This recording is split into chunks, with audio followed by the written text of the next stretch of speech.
नमस्कार, म कार्यक्रम प्रस्तुता रणध्वज लुहार कार्यक्रम फुलबारी बहसमा उपस्थित भएको छु। रेडियो धरान 88.8 र फुलबारी आमा समूहको संयुक्त रूपमा तयार पारिएको फुलबारी बहस रेडियो कार्यक्रम हामी प्रत्येक महिनाको यसै समयमा लिएर उपस्थित हुन्छौँ। विशेष गरी फुलबारी बहसमा हामी समसामयिक विषयवस्तु र जनताको चासोको विषयमा केन्द्रित रहेर छलफल गर्छौँ। सरकारवाला व्यक्तित्वसँग बसेर हामी भलाकुसारी गर्दै आइरहेका छौँ। फेरि पनि फुलबारी बहस रेडियो कार्यक्रममा स्वागत छ। र आजको यो फुलबारी बहसमा हामीसँग हुनुहुन्छ नेकपा सुनसरीका सचिवालय सदस्य प्रकाश राई, त्यसै गरी राजनीतिक विश्लेषक प्राध्यापक डाक्टर भीम खतिवडा हुनुहुन्छ। उहाँहरूसँग रहेर नेकपाको आन्तरिक कलह र यो कोरोना सङ्क्रमणको अवस्थालाई कसरी न्यूनीकरण गर्न सकिन्छ भन्ने विषयमा केन्द्रित रहेर छलफल गर्दछौँ। आजका अतिथिहरू प्रकाश राई र प्राध्यापक डाक्टर भीम खतिवडालाई म हार्दिक स्वागत गर्दछु। धन्यवाद। दुवैजना आराम हुनुहुन्छ? एकदम ठिकै छ। अहिलेको स्थिति छ कोरोनाले कतिको असर पारिरहेको छ यहाँहरूलाई? त्यो त सबैलाई नै अब यहाँहरूले पनि महसुस गर्नुभएको छ। त्यो त असर त पारेकै छ। मनोसामाजिक असर व्यापक छ र कमसेकम व्यक्तिगत रूपमा आहत नभए पनि यो दृश्य त्यति सुखद छैन। भित्रभित्र उकुस छ, तर पनि आफू सचेत रहँदै अरूलाई पनि सचेत रहन आग्रह गर्दै हामी जसोतसो जीवन निर्वाह गरिरहेका छौँ। एकदम। अब म विषयवस्तुतिर केन्द्रित भएँ। सबैभन्दा पहिला नेकपाका जिल्ला सचिवालय सदस्य प्रकाश राईज्यूबाट कुराकानी अगाडि बढाउन चाहन्छु। अहिले नेकपाको आन्तरिक कलहमाथि जुन रूपमा बढिरहेको छ, देशमा एकातिर कोरोना सङ्क्रमण भयावह रूपमा फैलिरहेको छ, त्योभन्दा पनि नेकपाको आन्तरिक कलह पनि भयावह रूपमा अगाडि बढिरहेको छ। अहिले स्थानीय तहमा नेकपाको आन्तरिक कलहले कतिको असर गरिरहेको छ तपाईँहरूलाई? धन्यवाद। विशेष त यो पार्टीको आन्तरिक कलह भन्नु भएर यहाँले केन्द्रमा रहनुभएका हाम्रा नेताहरूको बारेमा यहाँले जिज्ञासा राख्नुभएको मैले महसुस गरेको छु। मुख्यतः जुन छ त्यो अहिलेको उहाँहरूको अथवा हाम्रा नेतृत्वहरूको जुन कलह भन्ने जुन विशेषण छ उहाँहरूलाई, त्यो अति सुव्यवस्थित नै हुन्छ। किनभने कुनै पनि कम्युनिस्ट पार्टीहरूमा जहिले पनि आन्तरिक छलफल, आलोचना, आत्मालोचना त्यो बारेमा बहस हुन्छ नै, तर त्यो केमा हुन्छ भन्दाखेरि त्यो सिद्धान्तगत रूपमा हुन्छ। अहिले नितान्तमा हामीले महसुस गरिरहेको अवस्था के हो भने त्यो सिद्धान्त नभएर व्यक्तिवादी र आफ्ना कार्य कसरी गर्ने, यो जुन क्रियाकलापहरू, आफ्नो जिम्मेवारीहरूको बारेमा तपाईँ हामीलाई थाहा छ कम्युनिस्ट पार्टीहरूमा सामूहिक निर्णय हुन्छ, एकल नेतृत्व हुन्छ। भनेपछि प्रकाश सर, मैले यहाँलाई रोकेँ। खास गरी अहिलेको नेकपाको नेतृत्व, केन्द्रको नेतृत्व खास गरी स्वार्थ, व्यक्तिवादी र राज्य सत्ता कसरी टिकाउने अर्थात् कुर्सी कसरी टिकाउने भन्ने अभ्यासमा मात्रै छन्। त्यो राज्य सत्ता कसरी टिकाउने भन्दा पनि आफ्नो त्यहाँ कसरी पुग्ने र आफ्ना नजिकका भन्नाले सबै हामी नजिकका हो, जो तलदेखि माथिसम्म एउटा नेकपाका सङ्गठित सदस्य माथिसम्म हाम्रो केन्द्रीय नेताका मातहतका हामी हो। तथापि त्यहाँ गर्दाखेरि व्यक्तिगत रूपमा, पारिवारिक रूपमा, नातागोताहरूको अवस्थाहरू को रूपमा मात्रै उहाँको वरिपरिकाहरू चाहिँ पुग्ने भन्ने कुराहरू र छोटकरीमा भन्दाखेरि उहाँहरूको तपाईँले भन्नुभयो जस्तै व्यक्तिवादी स्वार्थ नै हो। अब म प्राध्यापक डाक्टर भीम खतिवडा समक्षमा केन्द्रित रहेँ। अहिले प्रकाश राईले पनि भनिसक्नु भएको छ, अहिले सामूहिक नेतृत्व, सामूहिक निर्णय भन्दा पनि पार्टी चाहिँ आन्तरिक कलहमा व्यक्तिवादी रूपमा अगाडि बढेको छ, आफू कसरी टिक्ने र टिकाउने भन्ने रूपमा अगाडि बढेको छ भन्नुभएको छ। र राजनीतिक परिवेश हेर्दा पनि त्यस्तै देखिन्छ। तपाईँले कसरी मूल्याङ्कन गर्नुभएको छ, विश्लेषण के गर्नुहुन्छ? धन्यवाद रणदेवजी। सबभन्दा पहिले फुलबारी बहस, सायद फुलबारी विमर्श भनेर नाम नै सुन्दर, विचारहरूको फुलबारी बनोस्, बहस होस् भन्ने ढङ्गले यो कार्यक्रम तय गर्नुभएको छ। म सबैभन्दा अगाडि यो चाहिँ साकार मिडियाद्वारा सञ्चालित रेडियो धरानले 88.8 मेगाहर्जको रेडियो धरानले यति राम्रो सामयिक बहसको कार्यक्रम, यद्यपि बहस नहोला, हामी सामान्य कुनै बहसको बिन्दुमा पुगिरहनु पर्छ जस्तो पनि लाग्दैन। यद्यपि अहिले आदरणीय नेता प्रकाशज्यूले भन्नुभएको कुरामा चाहिँ त्यो अतिशयोक्ति मान्नु हुँदैन भन्ने उसमा पनि अतिशयोक्ति छैन नै भन्ने अर्थमा उहाँले प्रयोग गर्नुभयो भन्ने लाग्छ। किन भन्दा यो अहिले यहाँले जे भन्नुभयो, म त भन्छु नेकपा हामीले चाहिँ देख्नेले राजनीतिक विश्लेषक भन्नुभयो रणदीपजी, राजनीतिक विश्लेषक त्यो छ नि माथिदेखि तलसम्म एक खालको त्यो विज्ञापनमा मान्छेहरू त्यो होइन, एउटा सचेत नागरिकको हैसियतले पनि के भन्न सकिन्छ भने नेकपा साँच्चै अहिले चाहिँ सायद मलाई लाग्छ जिल्लाको सचिवालय सदस्य हुनुहुन्छ, जिम्मेवार नेता हुनुहुन्छ, उहाँकै अगाडि यसो भन्दा पनि मलाई लाग्छ यो अवस्थाले त्यो भन्न दिइराखेको छ जस्तो लाग्छ। ससाना गुटहरूको चाहिँ महासङ्घ जस्तो भएको छ नेकपा।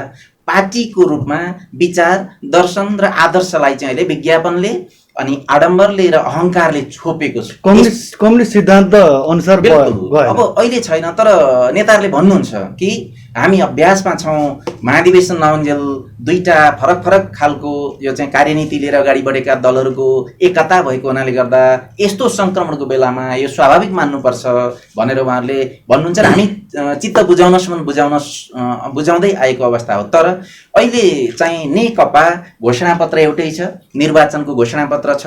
घोषणापत्र सरसर्ती हेर्ने हो भने घोषणापत्र र अहिलेको 2 वर्ष 2.5 वर्ष जति बित्दै गरेको हाम्रो नेकपाको नेतृत्वको सरकार जुन हो, झन्डै 2/3 सरकार, यो चाहिँ मान्छेहरूले भन्दा यहाँभन्दा शक्तिशाली सरकार को अपेक्षा इतिहासमै हो। त्यसैले यस्तो बेलामा चाहिँ यस्तो लाग्छ कि यो विचारको लडाईँ, कमसेकम विचारको लडाईँ, विचारको बहस त महाधिवेशनमा गएर टुङ्गिने हो। महाधिवेशन पनि मिलेर सम्झौतामा महाधिवेशन गर्नुपर्छ भन्नेसम्मको अस्ति नै निर्णय भइसकेको छ। पार्टी एकीकरणको बेलामा त्यसपछि बनेको विधानमा पनि अबको महाधिवेशन कमसेकम सरसल्लाहबाट हुने हो, अब पनि निर्वाचन गरिरहनु पर्ने अवस्थाको त्यहाँ छैन। तर यस बीचमा जुन आएको छ यो चाहिँ हामी जनताको हैसियतमा जनताले देखिराखेका कुरा भन्दा चाहिँ नेकपाले ऐतिहासिक अवसर गुमायो भने यसपछि जनताका सपनाहरू पुरा गर्ने घोषणापत्रमा भनिएका कुराहरू सामान्यभन्दा सामान्य, मैले घोषणापत्र नेकपाको घोषणापत्र पढेर आमालाई सुनाउने भने निरक्षरा आमाले पनि भन्नुहुन्छ कि अनुहार बिग्रिने अवस्था यस्तो छ। त्यसैले यो चाहिँ महाधिवेशनसम्ममा केही टुङ्गिएला भन्ने हो। तर यो अहिले जुन ढङ्गको झगडा, अघि सरले भन्नुभयो नि कलह जुन छ, यो कलह चाहिँ कमसेकम कम्युनिस्ट आचरण पुरा गर्ने र नगर्नेमा भएको कलह, भएको झगडा, त्यस्तो भएदेखि एउटा अथवा त हुन्थ्यो। को चाहिँ सही को चाहिँ गलत भन्ने फेरो समातेका निश्चित मान्छे भन्दा भयो। त्यसैले मैले गुटहरूको महासङ्घ भने हो, त्यस्तो नहोस् भन्ने अपेक्षा गर्न सकिन्छ। प्रकाश राईज्यू, प्राध्यापक भीम खतिवडाले गुटहरूको महासङ्घ भनेर नेकपाको नेतृत्वलाई चाहिँ संज्ञा दिनुभयो, स्वीकार्नुहुन्छ, गुटहरूको महासङ्घ नै बनाएको छ। अब उहाँले कुन प्रश्नमा भन्नुभयो, गुट भन्दा पनि एउटा झुन्ड, अघि मैले भने एउटा झुन्ड गुट त्यो हुनसक्छ। अघि मैले भने पुरा नगर्दै यो किन हुनसक्छ, यो किन यस्तो स्थिति भइरहेछ भन्दाखेरि एउटा महाधिवेशनले तय गरेको नीति तथा कार्यक्रममा कुनै पनि पार्टी हिँड्ने हो र कयौँ समयदेखिको 2-2.5 वर्षदेखिको हाम्रो कुनै महाधिवेशन अथवा कुनै पनि कमिटीहरू, कुनै पनि चाहिँ अधिवेशनहरू भइ नसकेको अवस्था छ। अघि उहाँ विद्वत्तले भन्नुभयो जस्तै हाम्रो सम्झौतामा चलिरहेछ, एउटा एग्रिमेन्टमा चलिरहेछ, मान्यौँ है त भनेर चलिरहेछ। सम्झौता पनि व्यक्ति रूपको सम्झौता। अब त्यो बुझ्नुहोस् न, त्यसले गर्दाखेरि होइन भने हाम्रो पार्टीको, हाम्रो लेनिनवादी सिद्धान्तमा के छन् भने त व्यक्तित्व उसमा आधारित जुन सङ्गठनमा माथिल्लो कमिटी तल्लो कमिटी माथिल्लो कमिटीको आधारमा हुन्छ, होइन त, अल्पमत बहुमतको आधारमा हुन्छ। यी सबै कुरोको आधारमा जाने बित्तिकै त यो त हुँदैन नि। त्यो फर्मेटमा तपाईँ हिँड्नु भने के हुन्छ र यहाँहरूलाई यी सबै कुराहरूलाई चाहिँ संक्षिप्तमा निचोडमा अझ उसलाई चाहिँ बाँधेर ल्याउनेमा के छ भन्दाखेरि त्यसका आधारहरू छन्, लेनिनका आधारहरू भनेका छन्। त्यो के हो भन्दाखेरि जनवादी केन्द्रीयता भन्छन्। केन्द्रीयतालाई त्यत्तिकै छुट, अहिले त केन्द्रीयता छुट भएर त्यो भएर के हो भन्दाखेरि निरङ्कुश भइरहेको छ। खोइ त पार्टीमा नि प्रकाश सर, पार्टीमा सैद्धान्तिक बहस नै हुने छोडे। त्यही त मैले जोड्दैछु। अब महाधिवेशन भएको छैन, अधिवेशनहरू भएको छैन, कमिटीको कुनै बैठकहरू चलेको छैन, त्यो नभएर के हुन्छ त मैले जोड्दैछु। तपाईँ हामीले अहिले पनि मानौँ या नमानौँ, संसारका कम्युनिस्ट पार्टीहरूले आधार मान्ने भनेको सिरानी राख्ने भनेको लेनिनवादी सङ्गठन सिद्धान्त हो। यी 5-7वटा 6वटा चाहिँ तपाईँको त्यसका सिद्धान्तहरू भयो। आधार के भन्दाखेरि जनवादी केन्द्रीयताहरू भयो होइन। अल्पमत तपाईँको जनवादी केन्द्रीयता भने के भन्दाखेरि केन्द्रीयता चाहिँ लाई हामीले जनवादीले पक्रेन भने के हुन्छ, निरङ्कुश हुन्छ। निरङ्कुश केन्द्रीयताले चाहिँ तल जनवादीलाई गराउने तल के हुन्छ, अराजक हुन्छ। अघि प्राध्यापक भीमले भन्नुभए जस्तै माथि केन्द्रीयताको चाहिँ उनीहरूको निरङ्कुशताको लडाइँ छ भने तल अराजक भइहाल्छ नि। तपाईँले अचम्म नमान्नुहोस् न, सुनसरीमा अथवा धरानमा एउटाले एउटा व्याख्या गरिराख्नु भएको छ नेकपालाई, अर्कोले अर्को व्याख्या गरिरहेको छ, अचम्म नमान्नुहोस्। लेनिनमा जनवादी केन्द्रीयतालाई ठ्याक्कै राखेर हेर्नुहोस्, त्यसमा केन्द्रीयतालाई जनवादले पक्रेन भने त्यो के हुन्छ, निरङ्कुश हुन्छ। अहिले जुन निरङ्कुश भयो नि त, तपाईँ सङ्गठित सदस्य ओके, तपाईँ हुनुहुन्न निकालिदिने आधार हुन्छ नि त। के कारणले भनेपछि प्रकाश सर, भनेपछि अहिले माथिको आन्तरिक किचलोले गर्दाखेरि तल भाडभैलो भइसक्यो, बिग्रियो सङ्गठन। भाडभैलो भन्दा पनि अब योमा जब हामी जुन तल जुन छ त्यो जुन हामी हिजोदेखि 2-2.5-3 वर्षदेखिको एउटा कुरो चाहिँ यो विशेष परिस्थितिको कारणले दुईटा महत्त्वपूर्ण कम्युनिस्ट पार्टी तलको संरचनाहरू भाडभैलो छ, बिग्रिन भइरहनु पनि संरचनाहरू कुन अवस्थामा छ भन्न सकिँदैन। कसले चलाएको कमिटीको बैठक, जिल्ला कमिटी अब जस्तो मानिलियो जिल्ला कमिटी व्यक्तिवादी मात्रै भएको छ कि के छ? अब सायद अब यसलाई अराजक भन्नुहुन्न, यहाँले अघि शब्द नै अराजक भन्ने शब्द भन्नुहुन्न भने अब काठमाडौँमा पशुपतिनाथले चलाएको छ, यहाँ दन्तकाले बुढा सुब्बा र पिण्डेश्वरीले चलाएको होला हरेक कुरा होइन भने एउटा नीति एउटा सिद्धान्तमा हिँडेपछि सङ्गठनहरू आफै हुन्छ। यी भित्र तपाईँ पस्नु हो भने सकिहाल्छ। यसको मतलब भनेपछि माथिबाट तथास्तु जसले पाउँछ त्यसको आधारमा पार्टी चलाएको छ होइन। त्यो पनि होइन, अब कसरी चलाएको छ यो त अघि नै भने अब हामी जस्तो मान्छेले अब के भन्ने अलौकिक शक्ति भन्नु पर्यो, भगवान् भरोसा अलौकिक शक्ति चलाएको छ। केले चलाएको छ भन्दाखेरि हिजो माथिको नेतृत्वको भरमा चाहिँ जो नजिक छ, हिजो पूर्वज हिजो जुन हामीले जुन प्रकारले हामीले कखरा मार्क्सवादी कखरा पढ्यौँ त्यो आधारमा हामीले होइन योभन्दा बाहिर जानुहुन्न, यति नै है हाम्रो सिद्धान्त, फड्क नाप्नुहुन्न, यहाँ कुनै पनि चाहिँ बाढ नभए पनि योभन्दा बाहिर गयो भने अराजक हुन्छ है, यो नेकपाको चाहिँ सिद्धान्तभन्दा बाहिर जान्छ भन्नेहरू त्यत्तिकै मूल बाटोमा हिँडेका छन्। होइन भने अरू हो भने त्यस्तै छ, मलाई लाग्यो कुरा। प्राध्यापक भीम खतिवडाज्यू, अहिले प्रकाश सरले भन्नुभयो खास गरी पार्टी नेतृत्व अनि आफ्नै प्रकारले चलेको छ, अथवा उहाँले माथि पशुपतिनाथको यहाँ चाहिँ पिण्डेश्वरी बुढा सुब्बा मन्दिरको भरमा चलाएको छ भन्नुभएको छ। यसलाई कसरी विश्लेषण गर्नुहुन्छ? माले कालदेखि नै नेकपा माले एमाले हुँदै अहिले नेकपामा पनि लामो समयदेखि सङ्गठन भनेर जीवनमा धेरै चाहिँ यो चाहिँ उतार चढाव बेहोरिसकेका एउटा जिम्मेवार नेताले यसो भनिरहनु भएको छ भन्दा हामी यो कस्तो भन्दा दुःख लाग्नुभन्दा बढी दुःख उहाँले भन्नुभयो भनेर दुःख होइन, हामी यो संवेदनशील अवस्था हामी पर्गेल्न सक्छौँ उहाँको भनाइबाट। हरेक इमान्दार कार्यकर्ता, हरेक इमान्दार नेताको यो म एउटा कुरा यहाँ जोड्न चाहन्छु रणदोजी, खास गरी नेकपाको सन्दर्भ अहिले छ।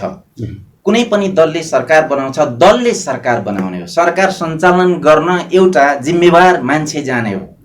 अब सरकारले गरेका हरेक कामहरू उसको मेनिफेस्टो, उसको घोषणापत्र, दलको घोषणापत्रमा आधारित हुन्छन् र सरकारले गरेका हरेक राम्रा वा नराम्रा तत्काल जनताले रेस्पोन्स जुन जसरी लिन्छ, आलोचना गर्ला र वा प्रशंसा गर्ला, दुवै खालका काम क्रियाकलापको जिम्मेवार पार्टीले लिन्छ, लिनुपर्छ। यो संसदीय व्यवस्थाको मर्म पनि त्यही हो मलाई लाग्छ। तर अब भयो के त भन्दा सरकारले काम गर्दा कामको कुनै जस वा अपजस पार्टीले जब लिँदैन, पार्टीका जिम्मेवार नेताहरू पनि लाखौं कार्यकर्ताको प्रतिनिधित्व गरेर 9 जना सचिवालयका सधैँ आदरणीय नेताहरूले त्यो जिम्मा लिन्छन्। अझ 2 जना अध्यक्षले लाखौं कार्यकर्ताको तर्फबाट 2 जना अध्यक्षकै विशेष पहलमा पार्टी एकताको त्यो चाहिँ जुन प्रारम्भमा बैठक छलफल र निर्णय भएको थियो, पार्टी कार्यकर्ताले पनि मानि, जनताले अनुमोदन गरे। तर अहिलेको दुःखद अवस्था चाहिँ यो संक्रमणको समयमा यस्तो हुन्छ भनेर हामीले अघि मैले भने यो सहन सकिने अवस्थासम्म हो। तर के चाहिँ होइन भने अहिले सरले अराजक शब्द प्रयोग गर्नुभयो, पार्टीको जिम्मेवार निकायमा रहेका मान्छेलाई अलिक असहज लाग्दो त्यस्तो शब्द, तर मन कति दुखेको छ भन्ने सम्झने हो। नेकपा को अहिलेको अवस्था हेर्दा पार्टीले दिएका नीति निर्देशनहरूका आधारमा सरकार चल्ने हो। पार्टीको घोषणापत्र भनेको संसदीय व्यवस्थामा सरकारमा गएपछि त्यो अनुमोदन गर्ने, त्यसलाई पालना गर्दै जाने, केही नयाँ कुरा पनि आउला। जस्तो घोषणापत्रमा कोरोनाका विरुद्धमा कसरी लड्ने भनेर लेखिएको हुँदैन नि, थिएन नि, महामारी हो यो। त्यसैले यस्तो विशेष अवस्थामा सरकारमा रहेका मान्छेहरूले निर्णय गर्ने हो। तर यस्तो बेलामा पार्टीलाई एउटा अलिक कस्तो अनौठो खालको र नभन्दा हुने खालको एउटा छ नि, कुकुरले पुच्छर हल्लाउँछ। पुच्छर जब कुकुरले त्यो चाहिँ हल्लाउन छोड्छ र पुच्छरले कुकुर हल्लाउन थाल्यो भने त्यो चाहिँ अलिक अनिष्ट मानिन्छ नि, यो राम्रो मानिँदैन। त्यसैले म यो भनिसक्छु। त्यसैले अहिलेको यो आलोचना प्रधानमन्त्री वा सरकारले गरेका कामहरू यो चाहिँ नगरे हुन्थ्यो भनेर आलोचना गर्यो भने त्यो प्रधानमन्त्रीको विपरीत भएको मान्छे हुने, र यो चाहिँ पार्टीले यसो चाहिँ नगरिदियो भने, सरकारले गरेको कुरा प्रशंसा गरिदियो भने चाहिँ पार्टीका नेताहरूभन्दा विपरीत सरकारकै मात्रै सपोर्टर हुने भने जस्तो यो अतिवादी चेतनाले ग्रस्त माथिदेखि तलसम्मका मान्छेहरूमा छ। साँच्चै भन्नुहुन्छ भने नेकपा एमालेको समयमा पनि आलेखहरू लेख्नुपर्दा निर्वाचनको बेलामा कमरेड तपाईँ जेमाले नेमाले केमाले कि एमाले भनेर मैले आलेख लेख्दा पनि सर यस्तो अलि नलेखिदिया भयो भने भनेर पार्टीका नेताहरूले चित्त दुखाउनुहुन्थ्यो। भनेपछि अहिले पनि नेकपा मैले प्रकाश राई जस्ता मान्छे यहाँ अगाडि प्रशंसा गरे होइन, इमान्दार मान्छेहरूको, देशभरिका मान्छेहरूको प्रशंसा गर्न सकिन्छ। पार्टीका केन्द्रमा पनि त्यस्ता प्रशंसनीय मान्छेहरू छन् जसले पदको लोभ र पैसाको लोभ गरेका छैनन्, अहिले पनि त्यस्तो छ। र मलाई यस्तो लाग्दैछ कि नेकपा, विशुद्ध नेकपाका लागि लडिमर्ने कति मान्छे होलान्, कति नेता होलान्, जम्मै। त्यसैले मैले ननीको शब्द प्रयोग गरेँ। यो गुट शब्द गुट नभई त हुँदैन, गुट भएन भने हुँदैन भन्ने पनि हुन्छ नि। यो चाहिँ गुटहरूको महासङ्घ जस्तो बनौ भनेको चाहिँ साँच्चै नेकपाका मान्छे छैनन् कि, कोही प्रचण्डका मान्छे छन्, कोही ओलीका मान्छे छन्, कोही नेपालका मान्छे छन्, हुँदाहुँदै तलैसम्म त्यस्तो बन्दै गयो भने यस्तो प्रवृत्ति रह्यो भने अब नेकपाको भविष्य कस्तो होला? हामीले चाँडै यसरी निर्क्युल गरिहाल्नु त हुँदैन होइन। गल्तीहरू सुधार्न सकिने हुन्छ, किन विचारमा विचलन जब हुन्छ त्यसले बिगार्ने हो। सबभन्दा बढी सिद्धान्तको 100% व्यवहारमा सिद्धान्तलाई अनुकरण गर्न, पालन गर्न नसकिएला, किन समय पनि त्यस्तो सहज छैन। विश्वमा नव उदारवादले तपाईँ हाम्रा बिहानदेखि बेलुकासम्मका दैनिकीलाई छोपेको छ, त्यो भनेको पुँजीवादको नयाँ अवतार हो। यस्तोमा हामीले सांस्कृतिक रूपान्तरणका लागि पार्टीले कमसेकम कम्युनिस्ट पार्टीले कम्युनिस्ट आचरण पालन गर्नका लागि कार्यकर्तालाई सन्देश दिनुपर्नेमा केन्द्रका नेता, केन्द्रका 9 जना कमरेडहरू र थाई कमिटीका कमरेडहरू आफै थाई कमिटीले पार्टीलाई निर्देशित गर्नुपर्ने ठाउँमा थाई कमिटीकै नेताहरू विलकबन्दमा परेको अवस्थामा केन्द्रीय कमिटीका त नकुरा गरौँ, र जिल्ला कमिटीको तहसम्म जिम्मेवार नेतृत्वमा रहनुभएको प्रकाश कमरेड जस्तै देशभरि कति हुनु होला। र यसरी इमान्दार कार्यकर्ताहरूको मन दुख्नु भनेको चाँडैभन्दा चाँडै सुधार हुनु पर्यो, र गल्ती महसुस गरेर कमसेकम पार्टी एउटै हो भनेर यो फेभिकलले टालेर धेरै दिन यो अहिलेको कार्यदलले जुन टालिदियो, कार्यदलले गरेका कुरा अहिले अर्को पटक फेरि यहाँ संवादमा आउला। तर यो यसरी अस्थायी ढङ्गले होइन, महाधिवेशनसम्ममा यो सबै गल्ती कमजोरीहरू समेटेर त्यसलाई सुधार गर्दै जान्छौँ भनेर फेरि अर्को आम निर्वाचनको बेलामा अभिमत अहिलेको जस्तो नआउला। किनभने सरकारले गरेका कामहरूको जिम्मेवार त्यो जुन हो त्यसको चाहिँ सबै जिम्मा पार्टीले नलिएसम्म त यो जतिसुकै टालटुल गर्दा पनि भोलि हामीले छर्लङ्ग देखिने कुरा त त्यही नै हो। त्यसैले समय अझै छ, मलाई लागेको चाहिँ अझै छ। यसरी इमान्दार कार्यकर्ता र नेताहरूको मन फाटिहाल्ने अवस्था नआओस् भन्नका लागि समय छँदै जिम्मेवार नेताले, जिम्मेवार भनेको चाहिँ हरेक तहभन्दा माथिको मान्छे, यहाँ त खुड्किला यस्तो बनेको छ कि माथिबाट तलसम्म यस्तै चिरा पर्दै पर्दै हरेक मान्छेले आफूले चाहेको, आफूले राम्रो मानेको मान्छेसँग मात्रै सम्पर्क हुँदै जाँदा पार्टीले कार्यकर्ता चिन्दैन। यहाँ एउटा छ नि नुन बार्दैन भन्ने, पार्टीले जब आफ्नै इमान्दार कार्यकर्ताको नुन बार्दैन, यद्यपि यो संस्कृतिगत कुरा हो, मैले भनेको चाहिँ अलिकति पनि संवेदना हुन छोड्छ, यस्तो भनेको त यो भयावह अवस्था। प्राध्यापक भीम खतिवडाज्यूले अहिले भन्नु भने नेताले कार्यकर्ता पनि चिन्न छोडे, एकदमै महत्त्वपूर्ण कुरा बोल्नु भएको छ। वास्तवमा परिस्थिति अहिले त्यस्तै भएको छ, यहाँको अभिव्यक्तिले पनि त्यही देखाइरहेको छ, त्यही भनिरहेको छ। तपाईँ पनि साह्रै गल्नुभयो प्रकाश राईजी, निराशावादी रूपमा हुनुहुन्छ अहिले। छैन, निराशा पार्टी नेतृत्वको कारणले गर्दाखेरि हो। उहाँहरूको जुन हाम्रो नेताहरूको नेतृत्वको जुन अहिलेको कार्यकुशलता, कार्यदक्षतामा चाहिँ खोट लाग्यो। मैले मात्रै होइन, यो चाहिँ अरूहरूको विज्ञहरू उहाँहरू जस्तो जुन बाहिर बसेर हेर्नुहुन्छ, राज्यलाई राजनीतिक परिवेश, विकास, अर्थ लगायत हेर्नेहरूको समक्षलाई मैले त पढ्ने हो, मैले हेर्ने हो। र त्यो हेर्दाखेरि चाहिँ अहिलेको परिस्थितिमा जुन माथि पारो जानुपर्ने थियो के को आधारमा भन्दाखेरि अहिलेसम्मको नेपाल कम्युनिस्ट पार्टीको अधिकतम बहुमतको आधारमा एकलौटी सरकारको आधारमा, त्यो पनि कहाँबाट? स्थानीय, प्रदेश र सङ्घ तिनै तहमा अधिकतम बहुमतको आधारमा हाम्रो सरकार भएको हुनाले अहिले संविधानको विशिष्ट परिसाङ्ठ बाहेक अरू सबै परिवर्तन गर्न सक्ने स्थिति छैन।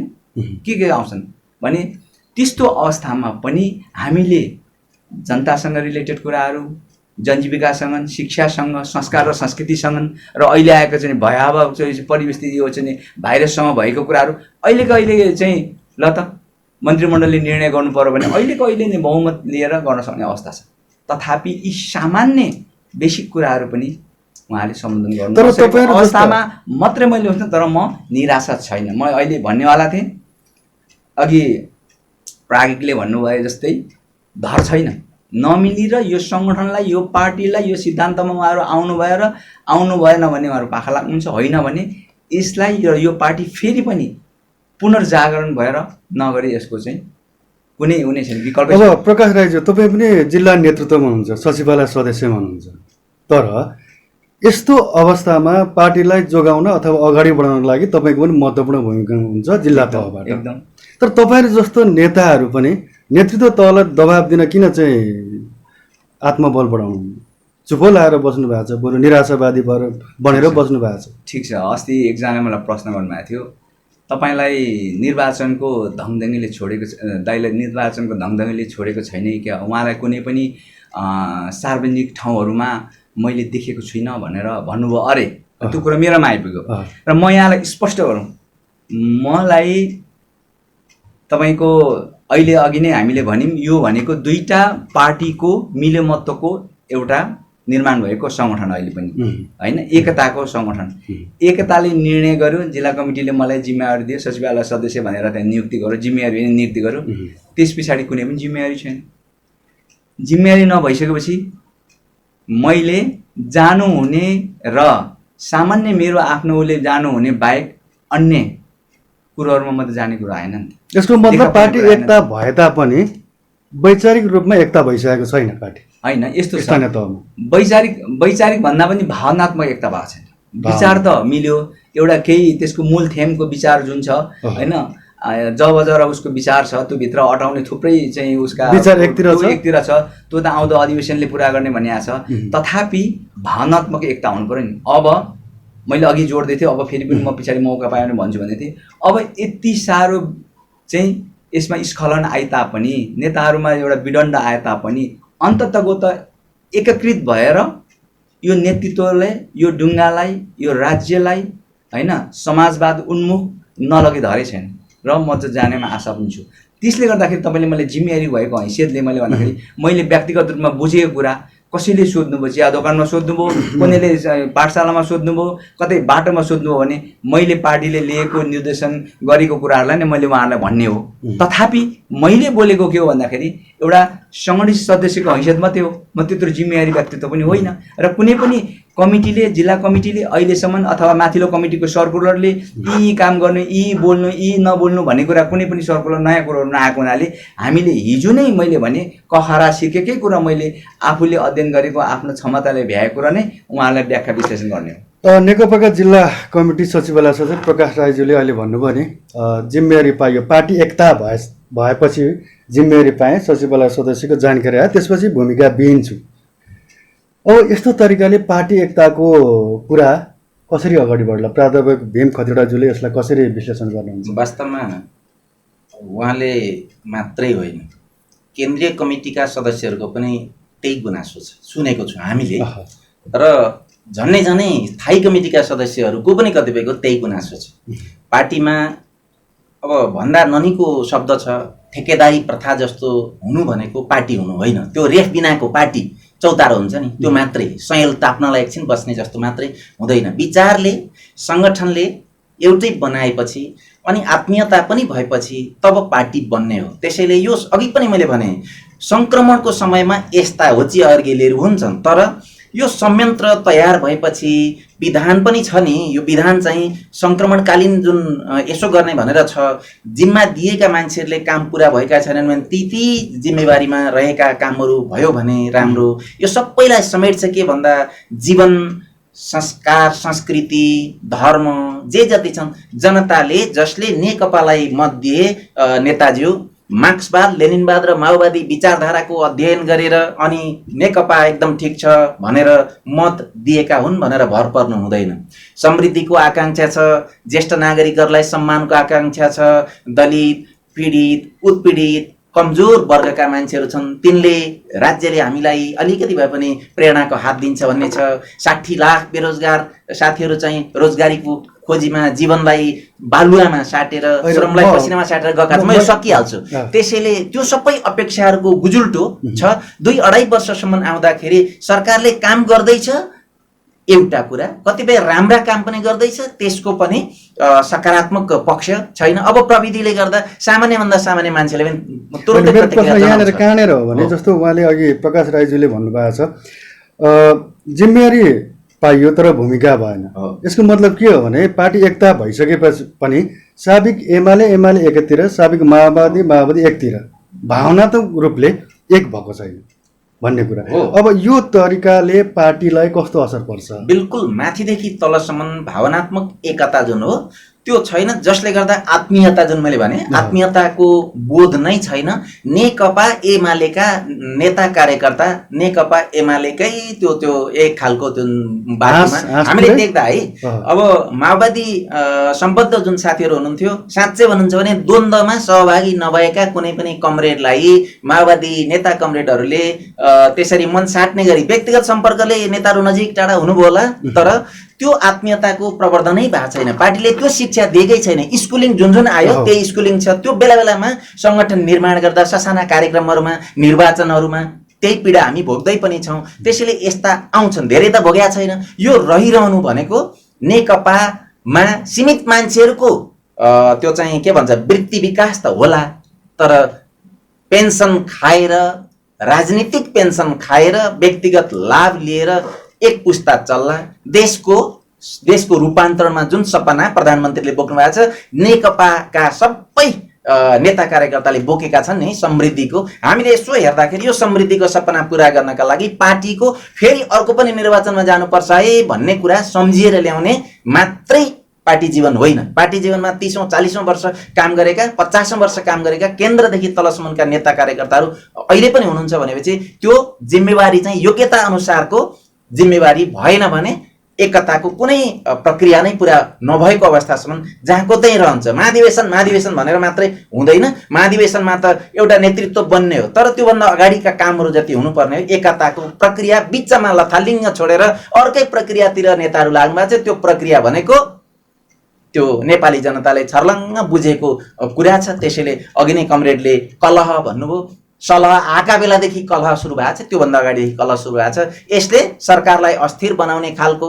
कमजोर बनाउने खालको भनेर सरकारका जिम्मेवार मान्छेहरूले भन्ने हो, नेताहरूले, पार्टीका मान्छेहरूले भन्ने हो। यो चाहिँ सरकार चाहिँ पार्टीले दिएको नीति निर्देशन र मेनिफेस्टो अनुसार, घोषणापत्र अनुसार चल्नुपर्ने हो भन्ने छ। यो दुईटामा तालमेल नहुन्जेलसम्म हामी कम्युनिस्ट आचरण र कम्युनिस्ट व्यवहारका कुरा गर्छौँ। माथि चाहिँ त्यति मात्रै होइन, सामान्यभन्दा सामान्य तालमेलसम्म भइदिएदेखि बेरोजगार नेताहरूले रोजगारी पाउने भनेको सङ्गठन गर्नका लागि झोला लिएर पैताला ख्याएर हिँडेका, हिजो हात्ती छाप चप्पल लगाएर हिँडेका नेताहरू अब सम्भ्रान्त जीवनशैलीमा रूपान्तरण हुँदै जानु भनेको पार्टीको जीवन पद्धति समृद्ध बनाउने, नेपाली जनता र नेपाललाई समृद्ध बनाउने सपना पुरा गर्ने बाटोतिर पटक्कै हुँदैन। यसमा बेलैमा सचेत नभएदेखि प्रकाश सर जस्ता मान्छेहरू पनि अघि निराश छैन भन्नुभयो, तर साँच्चै भन्ने भने नडाँटी भन्ने भने हजारौं प्रकाशहरू साँच्चै भन्ने भने विलकबन्दमा र निराश छन्। यस्ता मान्छेहरूले पार्टीबाट विरत भएर बरु व्यक्तिगत जीवन अपनाउँछु भनेर निर्णय गर्दै गर्दै पलायन हुने अवस्था आउँछ। किनभने माया मोहले, व्यक्तिगत माया मोहले कोही पनि दलमा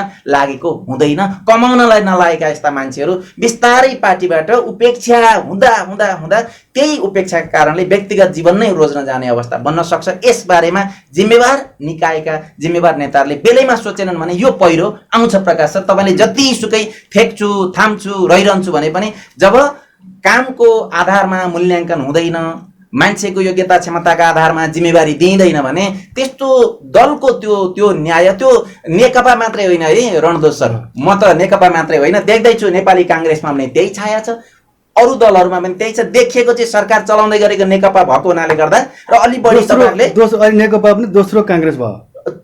अब ठ्याक्कै त्यसो नभनौँ, प्रवृत्तिले कामले जुन देखिएर चिन्ने हो नि। एउटा तपाईँलाई एउटा वाक्य जोडौँ, धर्मका बारेमा कम्युनिस्ट पार्टी प्रष्ट हुनुपर्छ। मेरो नेता प्रकाश भौतिकवादी दर्शनले प्रेरित हुनुपर्छ। उहाँ लिम्बू भएको राई भएको कारणले मात्रै होइन। अब मलाई लाग्छ म उपाध्याय ब्राह्मण भएको कारणले गर्दा मात्रै होइन, हाम्रो धर्म भनेको मार्क्सवाद हो। त्यसैले मार्क्सवादमा लैस भएको मान्छे, म धर्म पनि मान्छु, म पूजा पनि गर्छु, श्राद्धै छ भोलि, आज एक छाकी छ, आज चाहिँ रणधोजी नबोलाउनु छ अन्तर्वार्तामा भन्छु भने मेरो कम्युनिस्ट आचरणमा पहिलो ख्यात त्यहाँबाट लाग्छ। होइन, धर्म पनि सँगसँगै लाने, देउता पनि सँगै लाने, पूजाआजा पनि सँगै गर्नुपर्छ।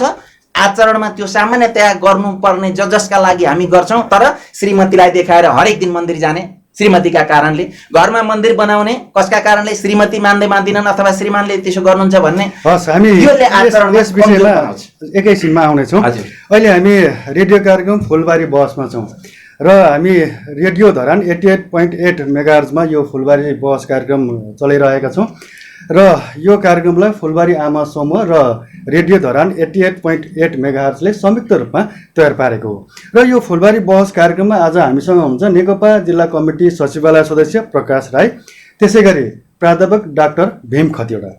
यहाँसँग छलफल म फेरि पनि जोड्नेछु। अब प्रकाश राईज्यूबाटै फेरि कुराकानी अगाडि बढाउँछु। खास गरी अघि यहाँले निराशावादी पार्टीबाट नेतृत्वले को कारणले गर्दाखेरि चाहिँ निराशा छाएको छ आम स्थानीय तहका नेता र कार्यकर्तामा भन्नुभयो। कुनै गुट उपगुटमा नलागेर पो त्यस्तो भएको हो कि तपाईँहरू जस्तो इमान्दार शालीन नेताहरू? होइन, जुन अघि नै प्राज्ञिक भीम खतिवडाले भन्नुभयो, सबैजना सिद्धान्तको भरमा नेकपाको पछि लागेको होइन। कतिपयले आफ्ना वर्गीय स्वार्थ, अघि भन्नुभयो सिनियर सिटिजन जुन भन्नुभयो, उहाँहरूले आफ्नो सामाजिक भत्ताको कुराहरू छन्, कतिपयले विकास निर्माणका कुराहरू छन्, कतिपय होला नि त भोलि यसले भनेको कुरा मलाई बुझ्यो समाज उन्मुख भएपछि समाजवादमा देखेका नयाँ चाहिँ उदाउँदै गरेको सूर्यलाई देख्न भएको छ। प्रकाश सर, मैले यहीँनिर रोकेँ। जस्तो प्रकाश राई अहिले सचिवालय सदस्य भूमिका विहीन हुनुभएको छ, कसैले यसो गरौँ उसो गरौँ भनेर निर्देशन गराएको छैन, जिम्मेवारी पाउनु भएको छैन, होइन? अब माथिको नेतृत्वको कुरा गर्दाखेरि कोही प्रधानमन्त्री निकट अथवा पार्टी अध्यक्ष निकट, ओली निकट, कोही प्रचण्ड निकट, कोही झलनाथ निकट, कोही वामदेव निकट, कोही माधव कुमार नेपाल निकट। अब तपाईँहरू जस्ता नेता इमान्दार र शालीन जिल्ला तहमा हुनुहुन्छ, कुनै पक्षमा नलागेर पो हो कि भन्नु खोजेको मेरो प्रश्न त्यहाँनिर होइन। म पक्षमा नेकपाले हिजो 9 महाधिवेशनले पूर्व एमाले गरेको महाधिवेशनको पक्षमा र अहिले दुईटा पार्टी एकता भएको र सम्झौताको जुन दस्तावेज आएको छ त्यसको पक्षको मान्छे हो, अथवा नेपाल कम्युनिस्ट पार्टी नेकपाको पक्षको मान्छे हो। त्यसले गर्दाखेरि मैले यो पार्टी यो गुट भन्दा पनि म सिद्धान्ततः मैले चाहिँ नि आफ्ना सिद्धान्तलाई आधारभूत मानेर होइन मैले लागेको मान्छे। एउटा कुरा मैले नैराश्यता भनेको यो कारणले के भन्दाखेरि मैले अघि पनि भने जनताहरूमा हामी जाँदाखेरि उहाँहरू नैराश्यता हुनुहुन्छ।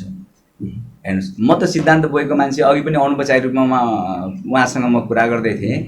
अब त्यत्रो सम्म नैराश्यता हुँदैन, मैले अपेक्षा गर्ने हो, मैले भ्याएसम्म लाग्ने हो। र अहिले तपाईँले भन्नुभयो जिम्मेवार विहीन भन्दा म मात्रै प्रकाश राई मात्रै सचिवालय होइन, अन्य सचिवालय अन्य जिम्मेवारी कमिटीहरू पनि अहिले भूमिका विहीन छन्। किन छन् भन्दाखेरि केन्द्रीय कमिटीमा आफ्नै चाहिँ त्यहाँको लफडा चलिरहेको छ। त्यो लफडाको कारणले कुनै पनि स्थायी कमिटी, तपाईँको फुल बैठकको कुरा छोड्नुहोस्, सचिवालयको बैठकको कुरा छोड्नुहोस्, अघि नै उहाँले भनेपछि दुईटा अध्यक्ष बिचको कुरा, त्योभन्दा अलिकति जाँदाखेरि 5 जना बिच होला जोडेला, सचिवालयकै बैठक बस्न गाह्रो, त्योभन्दा माथि स्थायी कमिटीको कहिले गर्ने बस्ने? हिजो मात्रै फेरि सर्छ अझै सर्छ।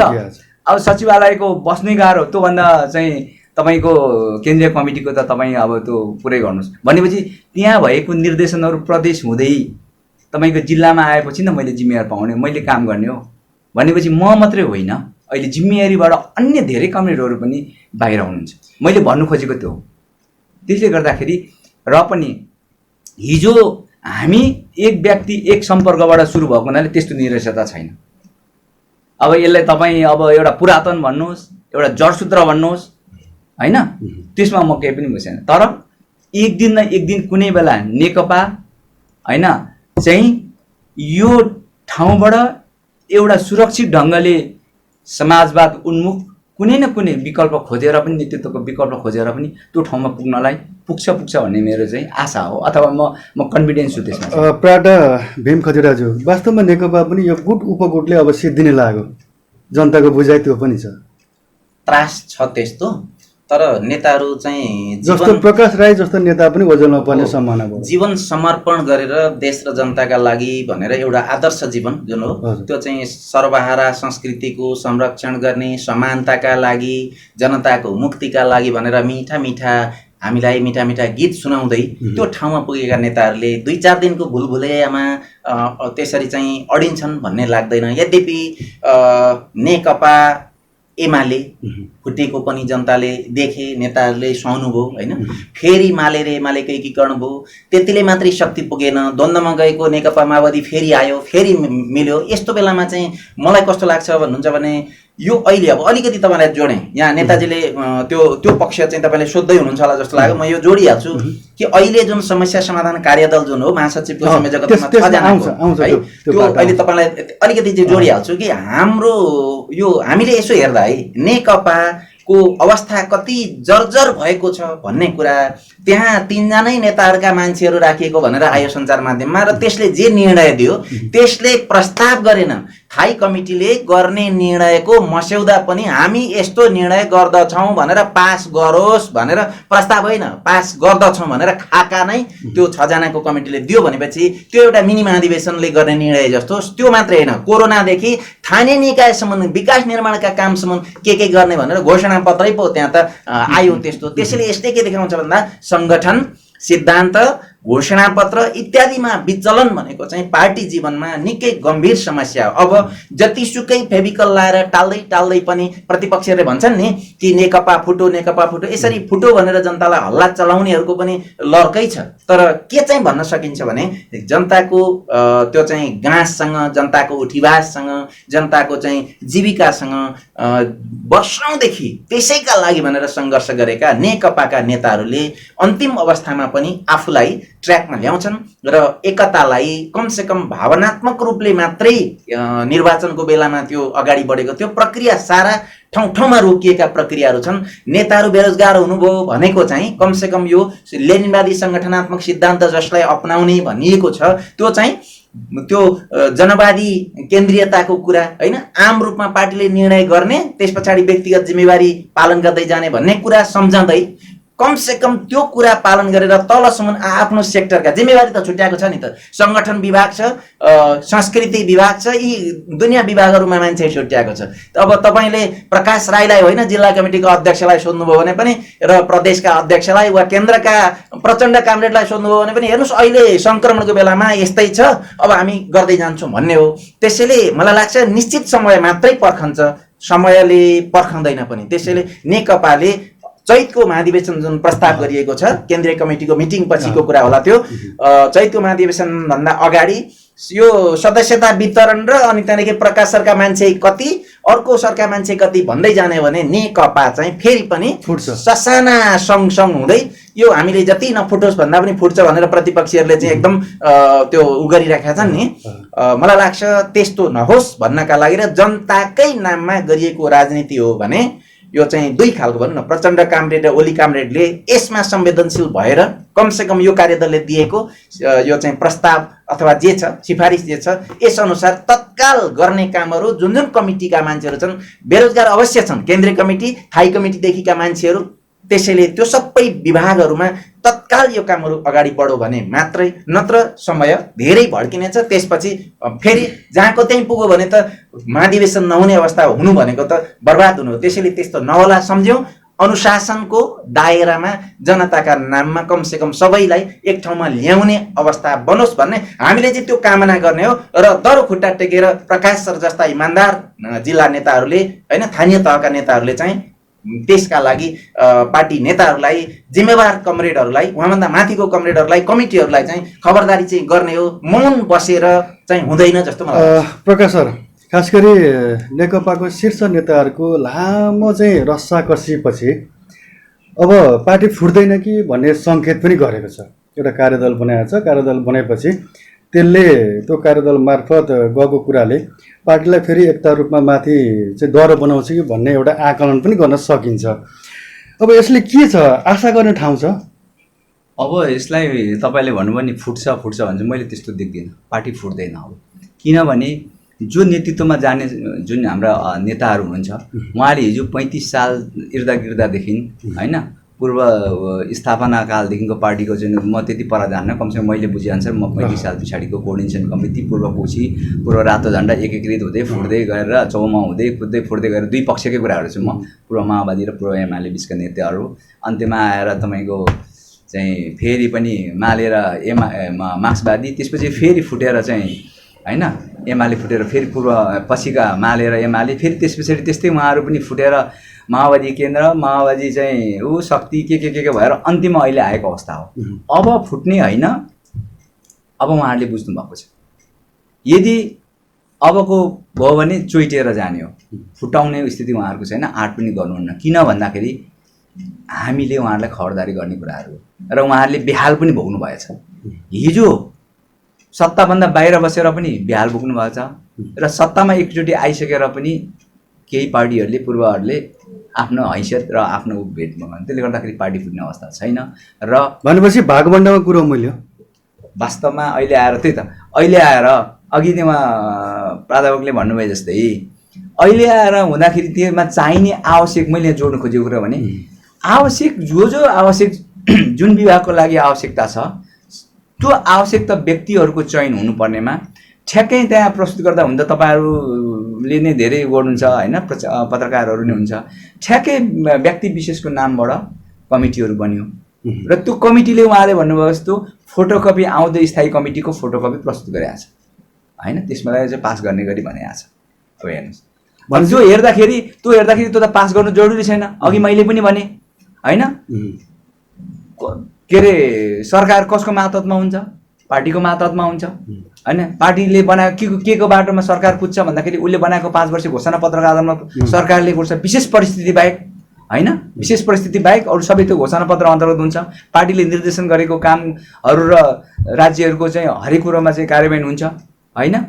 अब अनि कुनै पनि नियुक्तिहरूको कुरा छ, राजनीतिक नियुक्तिको कुराहरू छ, त्यहाँ विशेषज्ञ र विशिष्ट व्यक्तित्व जो छ आवश्यक परेको होइन, राष्ट्रलाई चाहिएको, त्यो विभागलाई चाहिएको, त्यो क्षेत्रलाई चाहिएको ती मान्छेहरूको कुराहरू त्यो सबै नियुक्तिको कहाँ हुन्छ छलफल भन्दाखेरि विशिष्ट देशको पनि छ, विभागको छ नि त। हाम्रो विभागहरू बनेको छ नि पार्टीले, शिक्षा विभाग छ, व्यापारिक विभागहरू छन्, अनि स्वास्थ्य विभागहरू छन्। यी सबै चाहिँ सिद्धान्त तत्त्व चरो भन्ने पार्टी किन फुट्नु पर्यो? अन्ततगत नेतृत्वहरू त उहाँहरू नै हो नि त। तर अहिले के कुरा आएछ भने जस्तो कार्यदल बनाएको छ, एक खालको शीर्ष नेताहरूमा सम्झौता भएको छ आन्तरिक रूपमा, आफ्नो चाहिँ सपोर्टका मान्छेहरू मन्त्री र मुख्यमन्त्रीसम्म बनाउने भन्ने खालको त्यो कुरा आएछ। त्यसले गर्दा पनि अब चाहिँ यो झगडा साम्य भएको छ भन्ने कुरा आएको छ। अब माथि मन्त्री पनि चेन्ज गर्ने, मुख्यमन्त्रीसम्म पनि फेरबदल गर्ने भन्ने कुरा आएछ। हो, मैले अघि तपाईँलाई एकपल्ट मैले त होइन, मैले अघि तपाईँलाई के जोडेँ सुरुमा भन्दाखेरि यदि लेनिनवादी सिद्धान्त हो भने त्यो कमरेडहरू त नेतृत्वहरूले आफ्नो व्यक्तिगत र आफ्ना पारिवारिक र आफ्ना नजिककाहरूलाई मात्रै सोच्नुहुन्छ भने सम्पूर्ण अधिवेशनहरू सङ्गठित सदस्यको मातहतमा हुन्छ। भोलि महाधिवेशन हुन्छ, भोलि विभिन्न तल्लो तहबाट उहाँहरू पनि सेलेक्सन भएर जानुपर्ने हुन्छ, महाधिवेशनको लागि तयारी भएर हुन्छ। त्यो कुरोलाई उहाँहरूले चाहिँ मनन गर्नको लागि म अनुरोध गर्दछु। होइन प्रकाश सर, महाधिवेशन त अब परको कुरा भइगयो, तत्काल चाहिँ मन्त्रीदेखि लिएर मुख्यमन्त्रीसम्म फेरबदल गर्ने कुरा आएको छ। त्यो पनि 1 नम्बर प्रदेशको मुख्यमन्त्री नै अब फेरिन्छ भन्ने चाहिँ हल्ला चलेको छ होइन। त्यो हल्ला त मैले तपाईँहरूबाटै सुनेको, हल्ला भन्दा पनि तपाईँहरूले नै सुनेर गर्ने हो, किनभने पार्टीको त्यस्तो खालको त्यो होइन भागबण्डाको कारणले गर्दाखेरि अब 1 नम्बरको प्रदेश मुख्यमन्त्री पनि मैले अघि भने नि आवश्यकता अनुसार 1 नम्बर मात्रै होइन, आवश्यकता अनुसार अरू मुख्यमन्त्री मात्रै होइन, अरू विशिष्ट चाहिँ मन्त्रीहरू, अझ सङ्घीय मन्त्रीहरू लगायत अनि विभागहरूको पनि परिवर्तन हुन्छ। जस्तै 1 नम्बर प्रदेशको मुख्यमन्त्री त त्यसै त एउटा प्रक्रिया पुरा गरेर आएको हो नि त 5 वर्षको लागि, सबै तर पनि फालिने सम्भावना बढेछ। त्यसलाई फालिने होइन, पार्टीले आवश्यकता अनुसार तपाईँलाई कहिलेसम्म त्यो ठाउँ बस्नु छ, फालिने भनेको उहाँलाई त्यहाँबाट निकालेर तल उसमा फालिने होइन नि त। उहाँको पनि त जिम्मेवारी भनेपछि माथि लाने फेरि अब उहाँको पनि त जिम्मेवारी होला। अहिले 2-2.5 वर्ष त्यहाँ दियो भने बरु सङ्गठनमा उहाँको आवश्यकता पऱ्यो होला, सङ्गठनमा लानु होला नि त। यत्रो उहाँहरूको पनि त त्यहाँ सेक्रिफाई त छैन पार्टी सङ्गठनमा त छ नि त यति मुख्यमन्त्री मात्रै भनिदिनुहोस् प्रकाश सर, अब 1 नम्बर प्रदेशको मुख्यमन्त्री फेर्न आवश्यक छ कि छैन? अब त्यो हामीले भन्ने कुरा होइन, यो के हो भन्दाखेरि पार्टीले महसुस गर्ने कुरा हो एउटा। किन भन्दाखेरि पार्टीले सङ्गठनको सैद्धान्तिक कुराहरू र पार्टीले मोर्चाका कुराहरूलाई उहाँहरूले, मैले भने अघि तल्लो कमिटी माथिल्लो कमिटीको मातहतमा हुन्छ, उहाँहरूले महसुस गर्नुभयो भने उहाँ 1 नम्बर मात्र होइन अरू प्रदेशकाहरूलाई पनि परिवर्तन गर्न सक्छ पार्टीको निर्देशनमा, माथिल्लो कमिटी माथिल्लो सङ्गठनको निर्देशनमा त्यो परिवर्तन हुनसक्छ। प्राध्यापक भीम खतिवडाज्यू, अहिले पछिल्लो समय नेकपाको आन्तरिक कलह चाहिँ अलिक अब चाहिँ कुरा मिल्यो भन्ने कुरा पनि आएछ। जस्तो गुट उपगुटका नेताहरूको आफ्नो मान्छे चाहिँ मन्त्री अनि मुख्यमन्त्री बनाउनेसम्म कुरा आएको छ, यसलाई कसरी हेर्नुहुन्छ? मलाई त हामीले बाहिरबाट हेर्दा चाहिँ प्रकाश सरले भित्रै रहनु भएको हुनाले उहाँले भन्नुभयो जुन हामीले यसो बजारमा देखिने यहाँहरूले लेखेका र बोलेका कुराहरू होइन, सञ्चार माध्यममा आएका कुराहरूबाट अनि पत्र पत्रिका पढेर धारणा बनाउने यस्तो अवस्था भएको छ। तर साँच्चै भन्नुहुन्छ भने मलाई त व्यक्ति होइन, अब कुनै गुटमा छैन मान्छे भने उसले भन्ने चाहिँ के भन्दा व्यक्ति होइन, यहाँ त व्यवहार परिवर्तनको खाँचो छ। पहिलो कुरा व्यवहार एकतिर जस्तो अहिले भनिसक्छु सुन्नु है, अब यो महत्त्वाकांक्षा हुन्छ नि, अब हरेक मान्छेका महत्त्वाकांक्षा हुन्छन्, तिनी सकारात्मक पनि हुन्छन् र महत्त्वाकांक्षाले भड्खालामा पनि पार्छ। यति मात्रै भन्नु तपाईँ चाहिँ प्राज्ञिक मान्छे हुनु, यति मात्रै भन्नु नेकपाको अहिले विवादको समाधान भएको चुरो कुरो भनेको भागबण्डा मिल्यो, त्यो स्वीकार्नुहुन्छ? भागबण्डा मिलेपछि अहिले अलिक साम्य भएको हो, देखिएको त्यो छ। र मैले अहिले भने त्यो चाहिँ जसलाई फेरि भागशान्ति हुन्छ तिनको व्यवहार कस्तो छ, तिनको व्यवहार पनि पटक्कै तिनी अर्को ग्रहबाट आएका होइनन्। भ्रष्टाचार र विसङ्गति जुन छ यो चाहिँ आखिर नेताहरू नै हुन् सरकारमा जाने, मन्त्री फेर्ने भनेको त रणधोजी कोट फेर्ने जस्तै हुनु हुँदैन, व्यक्ति होइन, व्यवहार फेर्नुपर्छ, मूल्याङ्कन वस्तुगत हुनुपर्छ कुनै पनि व्यक्तिको। जस्तो यहाँनिर गोकर्ण विष्ट जस्ता मन्त्रीलाई सम्झन सक्छौँ नि, अहिले कुलमानको बारम्बार कुरा आइराखेको छ नि। त्यसैले यो प्रविधिले यति सहज बनाइदिएको छ कि तपाईँ पत्रकारहरूले भन्नुभन्दा पहिले सामान्य जनताले भन्न थाल्नेछन्। त्यसैले दायित्वबोध होस्, महामारी छ नि अहिले, महामारीको बेलामा पनि भ्रष्टाचारका कुरा बारम्बार आउँछन्, महामारीभन्दा अगाडिदेखि पनि विसङ्गतिका कुरा आउँछन्। त्यसैले समाज अराजकतातिर नजाओस् भन्नका लागि अघि नेताजीले पार्टीभित्रको अराजकताको कुरा गर्नुभयो। सरकार सञ्चालन गर्ने दलमा संवेदनशील ढङ्गले एकीकृत ढङ्गले जुन चाहिँ धारणा जब बन्दैन, नेतै पिछेका फरक फरक कुरा सरकारकै काम क्रियाकलापका बारेमा भन्दै जाने कुरा भयो भने चिया पसलमा नेकपाको राम्रो कुरा हुन्थ्यो भने अहिले चिया पसलमा नेकपा भित्रका नेताहरूका बारेमा कुरा हुन्छन्, त्यही पनि नकारात्मक कुरा। त्यसैले मैले भन्दा त विसङ्गतिहरू यता घोषणापत्र एकातिर छन् असरल परेका, गर्नुपर्ने काम असरल छन्, एउटा महामारी छ, महामारीलाई हाउगुजी बनाइएको छ। त्यसैले यस्तो बेलामा भ्रष्टाचारको कुरा फेरि बारम्बार आउँछ। हामीले हावाका तालमा चाहिँ प्रचार प्रसार भएका कुरालाई विश्वास गर्ने कुरा पनि भएन। तर साँच्चै भन्नुहुन्छ भने मैले भन्दा त पार्टीमा तपाईँले भागशान्ति ढङ्गले भागबण्डा भएर मिलो भन्नुभयो भने भागबण्डा भएर मात्रै मिल्ने होइन कि व्यक्तिभन्दा व्यवहारलाई मूल्याङ्कनको कसी नबनाए। प्रतिवेदनले के सङ्केत गर्छ? प्रतिवेदनले चाहिँ तत्कालका लागि यो सिटामोल भएको छ होइन, टाउको दुख्न अलिक बन्द भएको छ। र फेरि पनि प्रतिवेदनमा जुन जुन कुरा यहाँ चाहिँ समाधानका लागि बताइएको छ, कतिपय रेडिमेड कुरा जुन छन् प्रतिवेदनमा आएका छन्। मैले अघि भने थाई कमिटीले यस्तो निर्णय गरोस् छैन, यो निर्णय गर्नुपर्ने भनेर ढ्याके ढ्याके जुन राखिदिएको छ, यो चाहिँ मिनी महाधिवेशनले गरेको निर्णय जस्तो भने मैले अघि। त्यसैले यसले तत्कालका लागि एउटा चाहिँ यो के भन्छ नि, यो आइस ब्रेक गरे जस्तो यो चाहिँ यसलाई समस्यालाई अलिकति तितरबितर बनाएर अस्थायी समाधान कमसेकम महाधिवेशनसम्म सबैजना चुप लाग्नुहोस्, के गर्दा हुन्छ त्यो चाहिँ गरिदिनुहोस् बरु भनेर पार्टीका दुवै अध्यक्षहरूलाई चाहिँ उहाँहरूले दुवैले यसलाई ठिकै छ भनेर पनि भन्नुभएको छ। बात तलकुरे बाई मात्रा मिल्याएको छैन कि आज पनि सचिवालयको मिटिङ आज पनि 16-18 गतेलाई भन्ने छ। तर यो चाहिँ कोरोनामा नेताहरूको यो चाहिँ फेरि नेताहरू सतर्क भएर कोरोनाको चाहिँ सहयोगीहरूमा कोरोनालाई लाग्यो भनेर अहिले त्यो कारण सायद सुनिँदैछ। अब बहाना नबनोस् सायद मलाई लाग्छ। त्यसैले हो भने यो चाहिँ अस्थायी समाधान, तत्कालका लागि यो समाधान होइन, यो चाहिँ त्यहाँ महाधिवेशनसम्मका लागि दलभित्रको यो खिचडी जुन पाकिराखेको छ यो चाहिँ अलिकति लगाउने। तर गुट र उपगुटका नेताहरूको आफ्नो मान्छेहरू चाहिँ मन्त्रीदेखि लिएर मुख्यमन्त्रीसम्म बनाउने भन्ने कुराको चाहिँ आन्तरिक सहमति भएको छ। हो, यदि त्यस्तो हो भने यो थाई समाधान होइन। 1 नम्बर प्रदेशको मुख्यमन्त्रीमा टार्गेटमा परेको भन्ने कुरा छ। मैले त प्रश्न भनिसकेँ सर। अब हामी 3-13 भित्र नपर्ने मान्छेहरूका लागि पार्टीले सरकारले प्रदेश सरकारले के कस्तो काम गर्दैछ भन्ने कुराको मूल्याङ्कन पार्टीले गरेको हुन्छ, गर्नुपर्छ। त्यसको हेड सर भनेको मुख्यमन्त्री हो। ऊ कुन घरबाट आयो हैन, ऊ कुन चाहिँ मान्छेको निकट, कुन नेताको निकट छ भनेर, ऊ कति वर्षको भयो भनेर मूल्याङ्कन गर्नुभन्दा यो निश्चित समयमा उसले गरेका कामहरूको मूल्याङ्कन गर्ने समय हो कि होइन, त्यसैले व्यक्तिभन्दा बढी उसको व्यवहारको मूल्याङ्कन गरेर पार्टीले आवश्यक ठान्छ भने हरेक निर्णय गर्न सक्छ। तर यहाँ भन्दैखेरि सडकबाट मान्छेहरूले मुख्यमन्त्री फेर्दिने, प्रधानमन्त्री फेर्दिने हैन, पार्टीका नेताहरू फेर्दै जाने, यस्तो कुराले चाहिँ फेरि पनि अराजकतालाई जन्म दिन्छ। त्यसैले यहाँको जस्तो यो चाहिँ जिम्मेवार सञ्चार माध्यमबाट एउटा परबाट हेर्दा पनि सचेत नागरिकको हैसियतले मैले भन्दा व्यक्तिभन्दा ठुलो उसले गर्दै गरेको कामको मूल्याङ्कन हो। मूल्याङ्कन गर्ने स्कुल भनेको चाहिँ फेरि पार्टी नै हो। पार्टीको एउटा इमान्दार सदस्यको रूपमा हरेक मन्त्रीहरू र मुख्यमन्त्री मात्रै होइन, प्रधानमन्त्री पनि पार्टीको एउटा जिम्मेवार सदस्य हो। त्यसैले प्रधानमन्त्रीको हैसियतले प्रधानमन्त्रीले काम गर्ने हो, पार्टीको जिम्मेवार अध्यक्ष पनि हो। त्यसैले सबै संवेदनशील भइदिने र महत्त्वाकांक्षा आडम्बर हुन्छ नि त्यो दुवै छोडिदिने हो भने नत्र त भस्मासुर पथ भन्छ नि, सुन्नुभएको छ नि, शिवजीबाट वरदान पायो, जसका टाउकोमा हात राखिस् त्यही चाहिँ भस्म हुन्छ भन्दा, अनि त्यही शिवलाई उसले चाहिँ फेर्न थालेको कथा आउन थाल्छ र आफै भस्म हुने कुरा हुन सक्छ। नेकपामा त्यस्तो अनिष्टको दिन आउँदैन भन्ने कुरामा चाहिँ म कमसेकम किन पनि विश्वस्त छु भने नेताहरूले अघि मैले भने पैताला ख्याएर जीवन हत्केलामा राखेर द्वन्द्वमा भिडेका, द्वन्द्वबाट उब्रिएका मान्छेहरू, मृत्युलाई नजिकैबाट अनुभव गरेका मान्छेहरू हाम्रा नेताहरू छन्। हाम्रा तलसम्मका नेताहरू त्यो पाटोबाट आएका पनि छन्। त्यसैले दुवै खालका नेताहरूमा अलिकति सोचाइ मिल्दैन।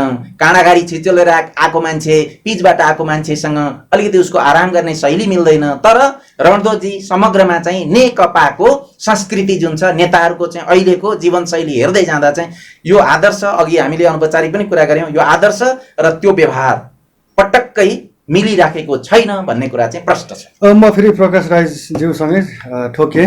मैले फेरि पनि त्यही कुरालाई जोडेँ। प्रकाश सर, चर्को हल्ला चलेको छ, 1 नम्बर प्रदेशको मुख्यमन्त्री अब चेन्ज हुन्छ भनेर। तपाईँ नेकपाको जिल्ला कमिटी सचिवालय सदस्य, यो हल्लालाई जनता समक्षमा कसरी चाहिँ कुरा गर्नुहुन्छ? तपाईँले आफै भनिहाल्नु हल्ला, यो अहिलेको समयलाई हल्ला नै बुझ्नु जरुरी छ।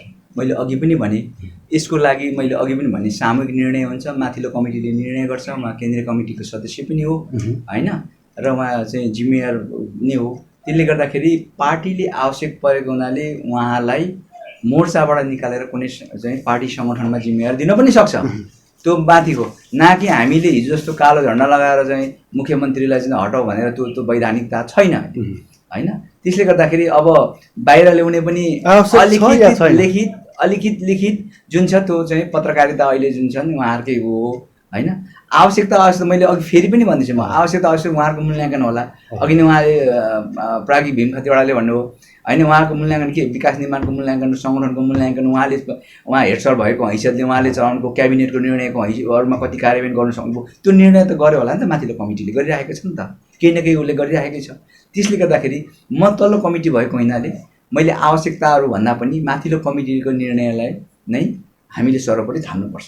म आफूले चाहिँ लेनिनवादी सङ्गठन सिद्धान्त भनेर मैले व्याख्या गर्दछु। मैले चाहिँ मभन्दा माथि केन्द्रीय कमिटीको बारेमा चाहिँ मैले अहिले नै निर्णय गर्नु मिल्दैन, टिप्पणी गर्नसम्म हो, अथवा मैले आफू अपेक्षा राख्नसम्म हो। प्रकाश सर, अलिकति रन्दजी यही बिचमा मैले भने कि तपाईँले बारम्बार मुख्यमन्त्री परिवर्तन हुन्छ कि हुँदैन भनेर भनाउन खोज्दै हुनुहुन्छ। मलाई जति सजिलो छ प्रकाश सरलाई अलि असजिलो होला, तर म एउटा प्रश्न भनौँ, जब पार्टी एकताका लागि दुईजना कामरेडहरूले, दुईजना अध्यक्षहरूले पार्टी एकता भयो भनेपछि के अरे प्रकाश सरले हामीलाई मेसेज दिनुभयो पार्टी एकता भयो भनेर। त्यसैले दुईजना हेड सरहरू, ठुला दुईजना अध्यक्षहरूले टेबलमा बसेर यसरी जे खाका तयार गर्नुहुन्छ, अहिले 6 जनाले दिएको पनि त्यही 2 जनाले ओके पहिले गर्ने हो, त्यस पछाडि 9 जनाले ओके गर्नुहुन्छ, अनि जाने हो त्यो चाहिँ के अरे थाई कमिटीमा।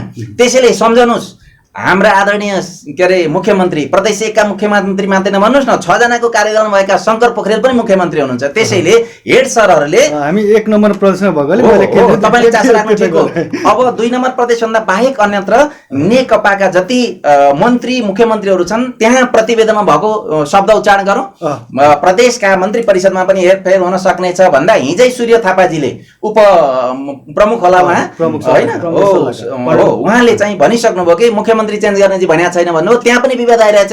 सबै थोक हुन सक्छ भने हो भनेर कार्यदलकाले भन्नुभयो भने चाहिँ त्यसैले तपाईँहरू सबभन्दा धेरै यसको बारेमा जनतालाई चासो जगाइदिने चाहिँ अब यसको चाहिँ असर कस्तो भन्दा यति बेरसम्म पार्टीका कुनै पनि निकायमा गरिने निर्णय चाहिँ 2 जना अध्यक्षले र त्यस पछाडि 9 जना थाई के अरे सचिवालय सदस्यहरूले निर्णय गरेका भरमा पार्टी चलिराखेको छ भने यो पनि तपाईँले जे भनाउन खोज्दै हुनुहुन्छ प्रश्न छ। हे महासरहरूले माथिका अध्यक्षहरूले जहाँ टिक्लाउनु भएको छ त्यो हुँदै जान्छ। त्यसैले यो हाइपोथेटिकल हुन्छ। अहिले चाहिँ भोलि उहाँहरू सबैले उहाँहरूले भने जस्तै गरी चेन्ज फेन्ज अघि भागभन्दा भन्नुभयो नि ककललाई पालो पुगेको छैन। जो योग्य मान्छे चाहिँ योग्यलाई राख्नु पर्थ्यो उहाँभन्दा योग्य भइराखेको भन्दा योग्य भन्ने खालको महसुस भयो। विवाद मिलाउनैलाई साँच्चै व्यवहारिक रूपले विवाद मिलाउनलाई अन्यायमा परेका मान्छेलाई यो चाहिँ पोस्ट उहाँका लागि उपयुक्त भन्ने वस्तुगत मूल्याङ्कनको आधारमा हो भने त पार्टी कार्यकर्ताहरूले र हामीले हेर्ने मान्छेहरूले सामान्य सचेत जनताले पनि ठिकै छ भन्ने हुन्। तर यसका लागि एउटा महत्त्वपूर्ण मापदण्ड चाहिँ कति समय भयो, काम कति देखाउनु पर्थ्यो, पर्फर्मेन्स कति देखाउँदैछन् त्यो कुराको मूल्याङ्कन भएन भने पार्टीमा अस्थिर ढङ्गले स्थिर सरकार बन्छ। भनेको त सङ्घीय सरकार मात्रै होइन नि त प्रदेश सरकार र यहाँ लोकल सरकारसम्मको। त्यसैले आलोचना हुँदा निश्चित समयमा भए हुन्थ्यो भन्ने हो। तर पार्टीको यत्रो महासङ्कट समाधान गर्नका लागि यहाँले भने जस्तै 1 नम्बर प्रदेशदेखि 7 नम्बर प्रदेशसम्म 2लाई छोडेर त्यहाँ पहुँच छैन।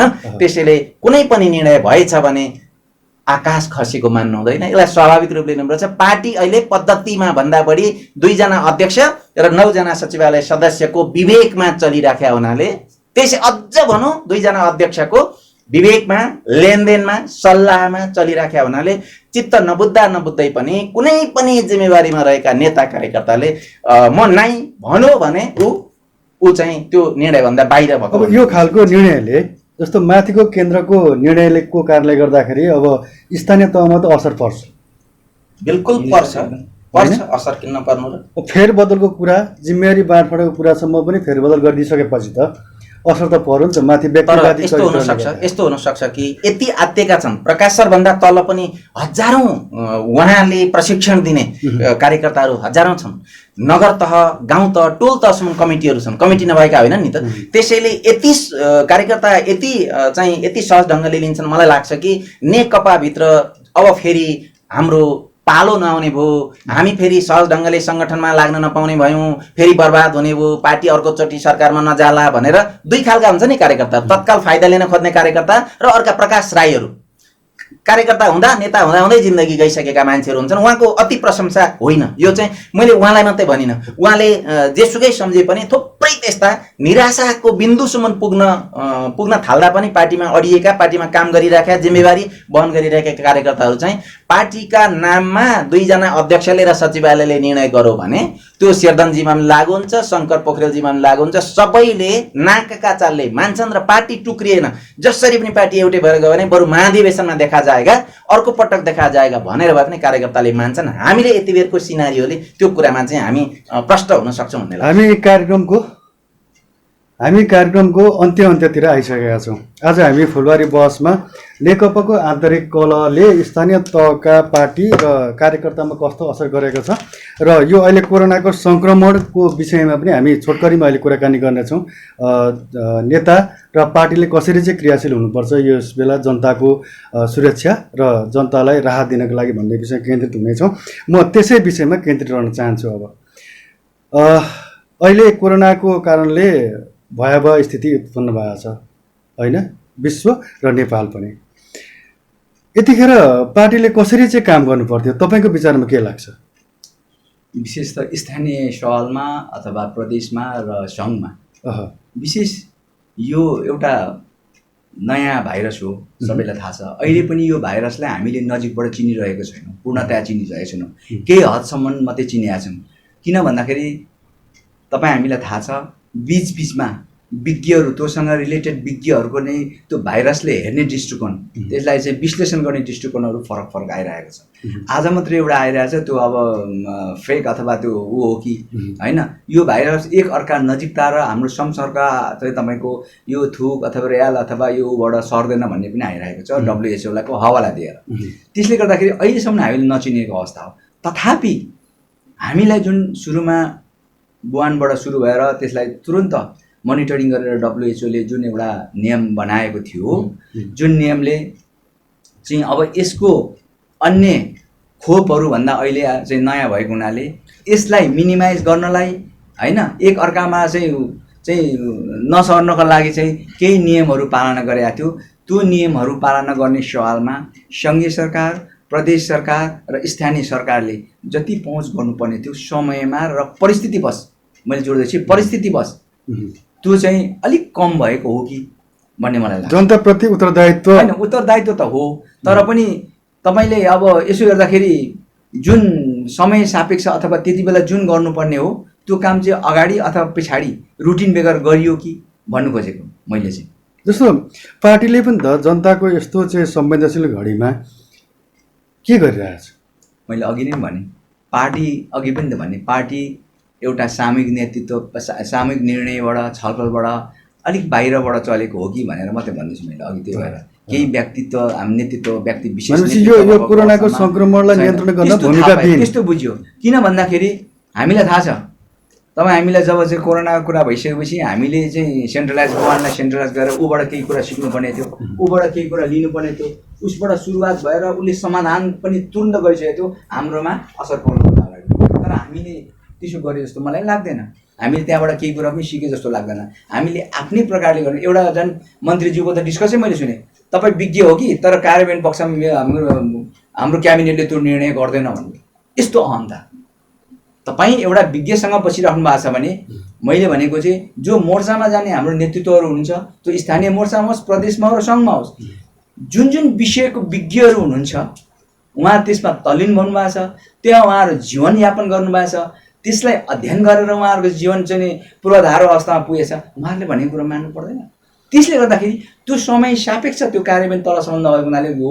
तथापि सरकारहरूले नगरेको चाहिँ भन्न मिल्दैन। सरकार र पार्टी पनि जिम्मेवार छ। जस्तो नेकपा जिल्ला कमिटी सचिवालय सदस्य प्रकाश राई, जनताको समस्यामा कहाँनिर नेकपा अहिले घर दैलो पुगेको छ? एकदम यस्तो छ, अहिले आएर तपाईँले भौतिक रूपमा घर दैलो, अघि पनि मैले भने मेरो आफ्नो व्यक्तिगतै कुरा राखेँ, भौतिक रूपमा घर दैलो भन्दा पनि हामीले सिद्धान्त त हामीले जनता अहिले खान नपाएर मर्ने अवस्था कोरोनाले भन्दा म ल्याउँदैछु भनेपछि हामीले के गर्ने त भन्दाखेरि हामीले उहाँहरूलाई सुरुमा अवेरनेस गराउने हो। उहाँलाई चाहिँ हामीले केही कुरा सूचना दिने हो, यो छ यसरी बस्नुहोस् भनेर। अघि मैले भने नि समय सापेक्ष नभएको, हिँड्ने बेलामा पढेको, पढ्ने बेलामा खेलेको, खेल्ने बेलामा रोपाइँ गरेको अवस्था आयो। मैले किन यसो भन्दैछु भने जब हामीले यहाँ लकडाउन 11 चैत 11बाट सुरु गर्यो, स्थानीय सरकारले कसको सल्लाह कसरी के गरेर आत्तिएर गर्यो, गरिसके पछाडि 2 दिन पछाडि म वडा भन्दिनँ 20 नम्बर वडामध्ये एउटा वडाले चाहिँ राहत बाँड्यो। हेर्नुहोस्, राहत बाँड्यो, त्यसपछि त्यो थाहा पाएर अर्कोले तुरन्त कपी गर्यो 4थो दिनमा, र अब आएर 4थो महिना क्रस गर्दाखेरि अहिले राहतहरू छैन। आवश्यकता कति बेला थियो भने हामीले जनताको विचारलाई बुझ्नु पर्थ्यो, जनताको आवाजलाई सुन्नु पर्थ्यो मसिनो ढङ्गले। जनता भोरै थाल बजाएर चाहिँ नि मलाई भोक लाग्यो नमान्ला, तथापि हामीले बुझ्न जरुरी थियो र समय सापेक्ष हामीले त्यो कुरा बुझायौँ। त्यति बेला हामीले योजना के छ प्रकाश सर? अब जनताको यो समस्या छ, सङ्क्रमणकालीन अवस्था छ कोरोनाको कारणले गर्दा, अब योजना के छ? तपाईँहरूले जनतालाई कसरी चाहिँ सहयोग गर्नुहुन्छ? विशेष हामीले पार्टीले गर्ने भनेको त पार्टीले नीति बनाएको छ, हामीले भनेको परिपत्र गर्ने, विज्ञप्ति जारी गर्ने, हामीले हाम्रो स्थानीय तहमा हाम्रो स्थानीय पार्टीले स्थानीय मोर्चालाई चलाउने, प्रदेश स्तरकोले प्रदेशलाई चलाउने, फिडब्याक दिने काम गरिरहेको अवस्था हो। अहिले पनि गरिरहेका छौँ। त्यो कुरो बाहिरदेखि नदिने कुरो र प्रत्यक्ष जनता सामुखमा एक्सपोज हुने भनेको त तपाईँ सरकारमा मोर्चामा जाने साथीहरू नै हो, जनप्रतिनिधि नै हो होइन। त्यसले गर्दाखेरि स्थानीय सरकारले गरेको कामहरूमा, प्रदेश सरकारले गरेको कामहरूमा त्यो पछाडि अप्रत्यक्ष रूपमा पार्टीकै संलग्न छ। प्राध्यापक भीम खतिवडाज्यू, हामी कार्यक्रमको अब अन्तिम चरण आइसकेका छौँ। यो राजनीतिक कलह र यो कोरोनाको सङ्क्रमणकालीन अवस्था भयावह रूपमा अगाडि बढिरहेको अवस्थामा अब यो स्थानीय तहको राजनीतिक दलको भूमिका के हुनुपर्छ यो कोरोना नियन्त्रण र जनतालाई सहयोगको निम्ति? खास गरी तिनटै सरकारको कुरा गर्दा लकडाउन स्थायी समाधान होइन। हामी कहाँ चुक्यौँ भने लकडाउन खोल्यो भनेर सरकारले चाहिँ यतिखेर पिटिपिटी भनिरहनु पर्दैन थियो प्रवक्ताले, अलि बढी त्यसो। र हामी सबभन्दा बढी हाम्रो पहुँच सिमानामा कति रहेछ भन्ने कुरा देखिन्छ। सिमानामा रोकिरहेको थियो भने काठमाडौँ अहिलेसम्म अछुतो रहन सक्थ्यो र हामी पनि सायद यो चाहिँ 120-25 जना कति भयो धरान जस्तो सानो ठाउँमा होइन, हामीले त मृत्यु नै बेहोर्यौँ, 2-3 जनाको त मृत्यु भइसक्यो। त्यसैले सिमानामा कडाइका साथ पूर्व दक्षिणतिर सिमानामा कडाइका साथ चाहिँ बेलेदेखि त्यसो गर्न सकिएको थियो भने 1 अर्ब 38 करोड जनसङ्ख्या भएको भारत जुन छ त्यहाँबाट चाहिँ यो प्रधानमन्त्रीले पनि आफै बार भन्नुभयो। प्रधानमन्त्रीले अर्को कुरा एउटा कुरा जुन भन्नुभएको थियो त्यो सामान्य त्यो बेसार पानी मान्छेले उडाए नि, तर प्राकृतिक चिकित्सा अथवा आयुर्वेद वैदिक प्राकृतिक जीवन पद्धति बलियो होस्, हामी चाहिँ कमसेकम त्यो पक्ष हाम्रो राम्रो छ भन्ने ढङ्गले उहाँले होइन त्यो विज्ञले भन्नु पर्थ्यो।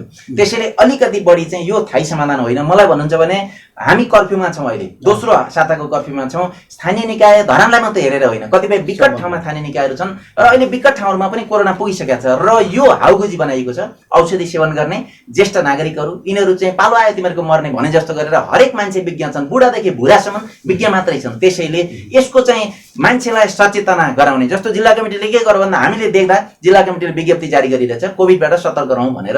यस्तो बेलामा मान्छेहरूसँग भेटघाट गर्न जाने कुरा पनि भएन। त्यसैले आफ्नो आफ्नो ठाउँबाट त्यो पार्टी नै शिथिल छ, पार्टीको चाहिँ थिलथिलो छ, आफ्नै जीवन ऊ छैन भनेपछि त आफू डरो नहुँदाखेरि त अर्कालाई के भन्ने। जुनसुकै पार्टी पनि कोरोना संक्रमणमा पीडित भएकाहरूलाई, जसले चाहिँ कोरोनाको कारणले भन्दा पनि भोकले मर्न आँटेकाहरूलाई सहयोग गर्न जुनसुकै पार्टीले पनि अहिले तत्परता देखाइरहेको छैन। हो, अब यहाँनिर राहतको प्याकेजहरू खोइ त स्थानीय तहले अहिले 14-15 दिन भइसक्यो लकडाउन गरे, यस्तो राहतको प्याकेज आएको छ। प्रारम्भमा पार्टीकै मान्छेहरू स्थानीय प्रतिनिधि छन्, पार्टीका मान्छे, त्यो नेकपा भनौँ अथवा नेपाली काङ्ग्रेस भनौँ, उनीहरूकै सक्रियतामा प्रारम्भमा हामीले देख्यौँ नि। प्रारम्भमा चाहिँ त्यो राहतको निकै राम्रो, फेरि राहत पनि फोटो खिच्ने, फेसबुकमा तस्बिर गर्ने गरी बडो त्यो चाहिँ एक खालको राहतकै इन्द्रेणी पनि आयो। तर साँच्चै यो पेटमा लकडाउन तर पेटमा कर्फ्यू, अबको समय कुनै राजनीतिक आन्दोलन भयो र कर्फ्यू पर्यो भने, कर्फ्यू लाग्यो भने त्यो बेलामा धेरै मान्छेको हताहती हुने सम्भावना। किन त कर्फ्यू यति लचिलो छ कि कर्फ्यू अहिलेको कर्फ्यू त सरकारले आफै छुट पनि कतिपय दिएको छ नि। त्यसैले यसरी कर्फ्यू लगाएर लकडाउन गरेर मात्रै कुन काम रोकिएको छ भन्नु त? साँच्चै भन्यो भने कुनै काम रोकिएको देखिँदैन। त्यसैले यसरी चाहिँ यसले झन् असर गर्दैछ, उल्टो असर। र संक्रमण परीक्षणको दायरा ठुलो बनाउनुपर्छ भन्छन् मान्छेले। साँच्चै भन्यो भने मृत्यु केबाट हुँदैछ? मान्छे भोकले मर्न खोज्ने, मनोरोग आएको छ, मान्छे आत्महत्या गर्न प्रेममा असफल भएर मात्रै मान्छे आत्महत्या गर्दैछ र होइन? त्यसैले लाग्छ यस्तो कि यसको भयावह अवस्था समाजशास्त्रीहरूले निकै डरलाग्दो अवस्था भन्दैछन्। जति कोरोनाको यो चाहिँ यो व्यापकता छ त्योभन्दा बढी कोरोनाका बारेको विज्ञापन, हल्लाबाजी, सरकारी सञ्चार माध्यममै पनि डरको वितरण मात्रै हुँदैछ। राहत भन्नुभयो नि, राहत त अहिले डरको रूपमा वितरण हुँदैछ। मान्छेहरू यो 4-5 महिनामा, सुरुको 1 महिनामा राहतको कुरा आयो, त्यसपछि मान्छेहरू आफसे आफ यो चाहिँ आफै टिक्ने गरी मान्छे, सामान्यभन्दा सामान्य काम गरी खाने मान्छे, यातायात मजदुरहरू, तल्लो तहमा दैनिक रूपमा काम गरेर बाँच्नुपर्नेहरूको पेटमा बिस्तारै यो चाहिँ अब भोक जाग्छ। जब भोक मान्छेले मर्नुभन्दा बौलाउनु निको भन्छ नि, त्यसैले बेलैमा सचेत हुनुपर्छ। अब तपाईँले अर्को कुरा जोडिहाल्नुहुन्छ, म भनौँ स्थानीय निकाय जस्तो धरान जस्तो स्थानीय निकायले मात्रै अलग्गै निर्णय गर्ने भन्ने हुँदैन। केन्द्रदेखि नै हाम्रो कमसेकम 1-2 मौलिक खालको केही योजना आए हुन्थ्यो। लाग्छ त्यस्तो हरेक चिजमा प्रधानमन्त्रीले नै बोलिदिनु पर्ने, विज्ञहरूको कुनै सहयोगै नचाहिने भने जस्तो हुन्छ। हामीसँग अब स्रोत साधनहरू कमजोर होला, तर मान्छेहरू, अघि मैले प्राकृतिक जीवनशैलीपट्टिको कुरा गरेँ, हाम्रो त्यो चाहिँ इम्युनिटी पावर जुन भन्छ त्यो चाहिँ प्राकृतिक जीवनशैली, प्राकृतिक खानपानहरूले गर्दा धेरै सबल हो। तर अब चाहिँ यस्तो आक्रमण हुन थाल्यो कि हल्लाले र विज्ञापनले, भयले सबभन्दा ठुलो त्रास जन्माउँछ, भोकको त्रास, त्यो कोरोनाको त्रास। अब के गर्नुपर्छ सरकार र पार्टीले? जिम्मेवार बिल्कुल। अब दलको कुरा त दलले नै सरकार चलायो। स्थानीय तहमा जस्तो धरानमा भन्नुहुन्छ भने मेयर साहब चाहिँ नेकपाबाट निर्वाचित हुनुहुन्छ, अरू सबै त नेकपाकै हो। त्यसैले दलले केही गरेन भन्नुभन्दा पनि तिनै दलका मान्छे त्यहाँ गएका हुन्, त्यो मोर्चा सम्हाल्ने दल नै हो नि। त्यसैले तर आन्तरिक जीवन शिथिल छ, छलफल छैन भन्नुभयो नि नेताले। हो, उहाँले भने जस्तै छलफल गर्ने, बसेर छलफल गर्ने पनि छैन। अब प्रविधिको उच्चतर प्रयोग गर्दै जनतालाई सुसूचित गर्नुपर्छ र जनतालाई सचेत गराउनुपर्छ र बिस्तारै यो लकडाउन केन्द्रमा पनि सुझाव गर्नुपर्छ, सर यसरी हुँदैन, यो लकडाउन र कर्फ्यूका बीचमा जीवन बाँच्न सक्दैन, त्यसैले आफै सतर्क हुने गरी सचेतना हो सबभन्दा ठुलो कुरा। किन त हैजा त अरू बेला पनि चल्छ नि त, त्यसैले यो हैजा यो महामारीको क्षमता कति हो भन्नेसम्म, अघि सरले भने जस्तो क्षमता कति हो भन्नेसम्म दिनै पछि नयाँ नयाँ कुरा आइरहन्छन्, भय मात्रै आएको छ। त्यसैले सचेतनता पहिलो आवश्यकता। दोस्रो कुरा चाहिँ पेटको उपचार चाहिँ कोरोनाको उपचार भन्दा बढी त्यो चाहिँ त्यसका बारेमा सम्झिनु सोच्नुपर्छ। मजदुरी गरेर खाने मान्छेहरूले यो पीडा धेरै समयसम्म भोग्न सक्दैनन्। मध्यम स्तरको जनशक्ति पनि बेरोजगार छ। यस्तो बेलामा शैक्षिक क्षेत्र पनि शिथिल छ, जीवनका हरेक क्षेत्रहरू शिथिल गर्दै जाने। अर्को एउटा वाक्य थपौँ रणधोजी, यो महामारीका नाममा विश्वभरि चाहिँ विश्व अर्थतन्त्र यो कस्तो भने अर्थ राजनीतिको एउटा राम्रै विज्ञापन हुँदैछ कि यद्यपि यसबारेमा पनि अतिवाद छन्। यो चाहिँ अर्थ राजनीति हो, सबै देशहरूलाई घुँडा टेकाउने भनेर अतिवादी ढङ्गले पनि भनेको सुनिन्छ विज्ञका नाममा। तर मलाई लाग्छ यस्तो कि यो अर्थ राजनीतिको रूपमा यसले प्रयोग नहोस्। अब भ्याक्सिनको विकास भयो भन्दा तपाईँ हामी जस्तै मान्छे पनि स्वर पटार पारेर मान्छेले सबैले त्यो भ्याक्सिन खरिद गर्नलाई हेर्नु होला, लाइन लाग्छ त्यहाँ पनि। त्यसैले जीवन कति महत्त्वपूर्ण रहेछ भन्ने यो महामारीले सम्झायो। तर भोग योभन्दा जटिल छ भन्ने सम्झिनुपर्छ। हस्, फुलबारी बहसमा आजको अतिथि नेकपा जिल्ला कमिटी सचिवालय सदस्य प्रकाश राई अनि प्राध्यापक डाक्टर भीम खतिवडाज्यूलाई धेरै धेरै धन्यवाद।